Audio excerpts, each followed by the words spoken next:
Nee, het is een tijd geleden, maar ja, dat zeg ik, er waren wat dingen wat even voorrang had. En we hebben even veel tijd aan het gezin gegeven. Ja, en dan kan je een nieuwe single er niet bij hebben, want er gaat heel veel tijd in zitten. En gelukkig is het allemaal goed afgelopen en het gaat nu stabiel. En ja, dat houdt ook in dus dat je veel meer tijd hebt.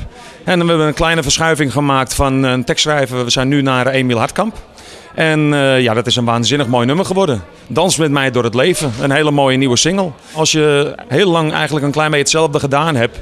En het scoort wel, maar het wordt geen hit. Nee, of het is niet dat je echt er bovenop komt. Dan moet je af en toe eens een verandering doen en nieuwe kansen proberen. En dat hebben we nu gedaan en het gaat hartstikke goed. En we hebben een gesprek gehad over wat ik precies wou. En ja, Emiel die snapt dat gewoon hartstikke goed. En nou, het resultaat dat mag wezen. En dat is ook helemaal zo uitgekomen. Het is zo mooi geworden. Tenminste, ik voel me er heel erg prettig bij. Ik heb gezegd dat ik een nummer wou wat ook heel erg goed ligt bij een optreden. Tevens ook goed ligt als je het op de radio of op tv hoort.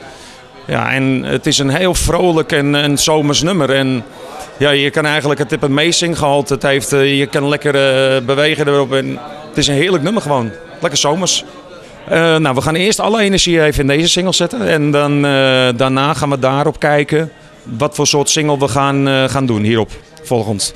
Maar in principe gaan we gewoon nu veel singles maken. Zeker.